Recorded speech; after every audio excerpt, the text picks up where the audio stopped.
dans mon métier de tous les jours, il y a une dimension qui est très proche de la vérité, qui est la dimension de ce qui est vécu, l'expérience du ressenti.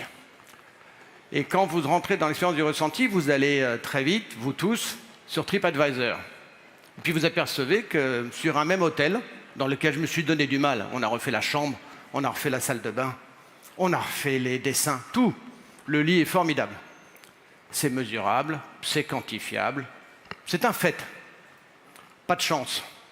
Le même client, ou en tout cas 2 clients différents dans la même journée, il y en a un qui va adorer et qui va le mettre sur les réseaux sociaux comme quoi le service était impeccable, l'accueil était chaleureux et qu'il a tout trouvé formidable. Et puis vous avez un autre client qui, lui, va trouver que l'accueil était détestable, que c'était lent et qu'il a tout détesté. C'était pourtant la même chambre, le même réceptionniste. Et donc ça vous dit quoi? Ça vous dit que quand vous rentrez sur la vérité du vécu, ça devient intime, personnel, subjectif.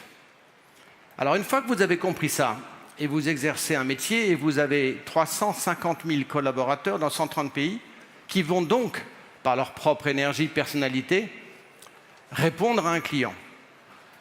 Il faut donc arriver à guider ces 350 000 collaborateurs. Il faut leur donner une démarche, parce qu'il faut les aider à répondre à la réalité du vécu. Alors j'ai une méthode qui pour l'instant marche, en tout cas elle marche pour moi, qui est la suivante, qui est de dire à celui qui est à l'accueil, ou celui qui est maître d'hôtel, quand il va être confronté à prendre une décision, faire un geste vis-à-vis d'un client, eh bien il y a un ordre. Et il y a un ordre qu'il faut probablement savoir respecter. La première chose, quand on vous demande quelque chose, et que c'est un peu complexe, vous interrogez votre bide. Que veut dire votre intuition? Une fois que votre bide a parlé, vous interrogez votre cœur. Votre cœur va vous amener à un soupçon de générosité et de bienveillance. Et enfin, vous allez interroger votre cerveau. Et votre cerveau va donner la rationalité. Et donc ce triptyque entre l'intuition, entre le cœur et la raison, ça vous donne un cadre.